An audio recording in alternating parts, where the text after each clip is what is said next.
Ladies and gentlemen, we had this show yesterday called the Final Four Breakdown, and we went into the top four of the Lucas Oil 8 Mile Dirt Series, and I gave y'all my opinion of who I think is going to run where, the rankings on where I would put these four drivers by the end of the season. I also predicted who I think will win the championship, and I predicted the order of how I think that will go and why. At the Flow Racing Night in America, I picked the exact way they finished in order last night. Not like 1 through 5, but as far as my rankings 1 through 4 on who will win, who's second, who third, who fourth, that's how they finished the race last night. Now, that race last night had a lot of changes. Hudson O'Neal was out front. Of course, the driver who was knocked out by Tim McCreadie at Knoxville, although he knocked himself out, kind of. Although, really, it was God and karma. Tim McCreadie was kind of falling back in the beginning. Davenport was up front challenging. Devin Moran was up there solidly after coming through the B main. But that whole race changed. You know, Ricky Thornton Jr. was up in there, came up through the field past McCreadie and was working on Devin Moran. And that's where we saw some lines in the sand get drawn, guys. Ricky Thornton Jr. threw a very short slider on Devin Moran on a Flow Racing Night in America event. Devin Moran had plenty of time to lift, change lines, go one way or another, cross him over. But Devin Moran said, "Fuck you, RTJ. Your ass is going around." So this championship battle, if this is a prequel to any of the situations that are on hand, Ricky Thornton Jr. and Devin Moran are not going to be buddies. Ricky Thornton Jr. after this waited on the track, backed up, went forward, kind of blocked Moran. As you can see right here, this is after the fact. He drove across and kind of blocked Moran. You could see Moran's nose there. And I don't know who saw it, but they didn't show it here. You'd have to go back and look at the original video. But after he spun him out, as the caution was thrown and Moran came back around, everybody's out of the way, to avoid Thornton just sitting there prior to this moment. And Moran was aimed at him and then swerved out of the way last second, saying, "Yeah, I know I spun you. Screw you." So this is one of those situations where there is no love lost. Now, most people would assume coming into the day that this would have been the biggest thing to talk about from yesterday. But no. That's not the case, ladies and gentlemen. This is honestly nothing in comparison to the news that we saw come across the airwaves on Facebook and social media yesterday. What am I talking about? Talking about this. Power Eye Racing, Lucas Oil Speedway, the Hockett Daniel McMillan Memorial, that some have known to be a 360 event all these years. It switched to a 410 event this year. Kind of one of those premier events that somewhat goes under the radar simply because it's in the Midwest, Southern Midwest. It's not a Knoxville. It's not a Houston. It's not a West Coast or PA or Ohio or Eldora. It's still the Diamond of Dirt, Lucas Oil Speedway.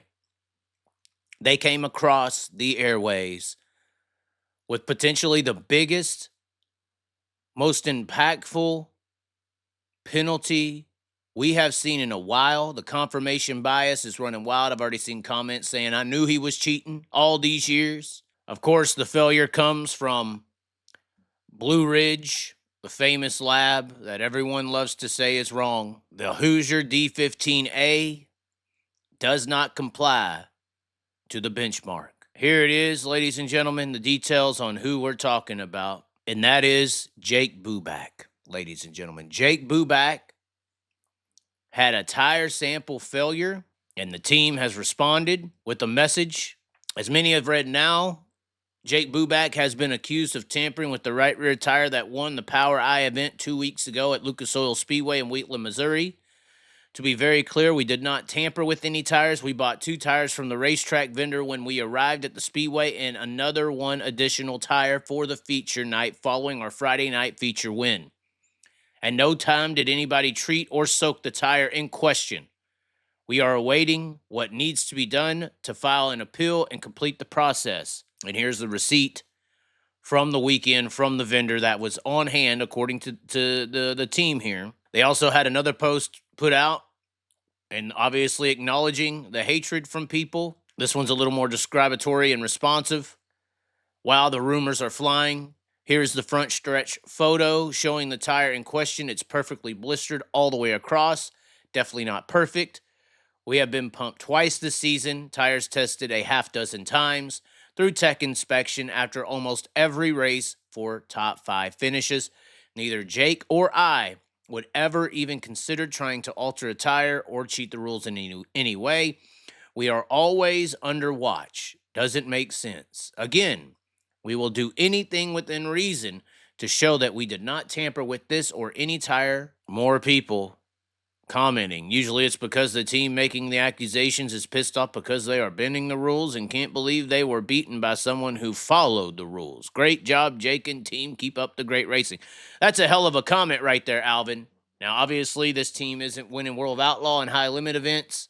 They weren't up against a World Outlaw high limited event caliber team or a group here. It was Power I. But Jake Bubak wins a lot, guys. And this is one of those underappreciated talents of the country. You put them together with a good team, and they're going to do extremely well. This, even, adding in this receipt to the situation, I mean, this is a very interesting case. Once that Blue Ridge says you're bad, it's hard to come back from it. Look, Roth Motorsports has all the resources. They probably had all the tabs. They probably had the receipts.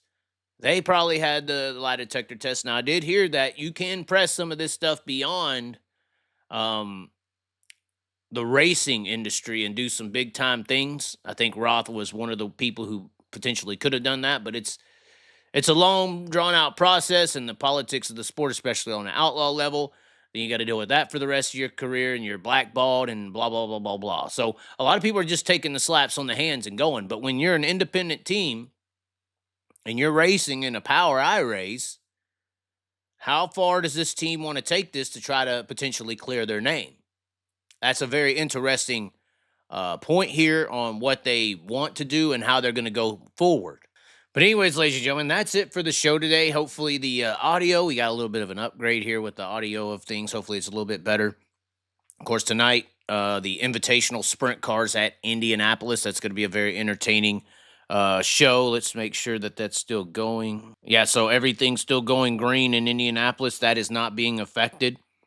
It looks like it's going to have an interesting show here tonight with sprint cars on that track. Of course, I've been to the BC39. It is a very interesting event, mainly midgets, but this year they do have an invitational for the sprint cars that is going to be happening this evening. And then the racing this weekend, still to go down in there in Texas for the World Outlaw Late Model Series. There is no threat of rain that I've seen at Boot Hill or in Petty, Texas at the Rocket Raceway Park.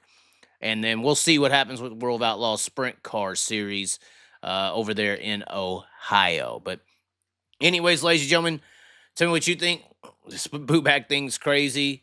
Am I wrong on Lucas Oil? We do have an interesting video coming up for you very soon that I suggest everyone in the world, and especially the racing world, pays attention to. So be sure to subscribe. You do not want to miss this video. It is revolutionary to a lot of things that actually matter. As always, be sure to subscribe, and we will catch you next time. This is how we ride. This is how we do. Ride mud, slide mud.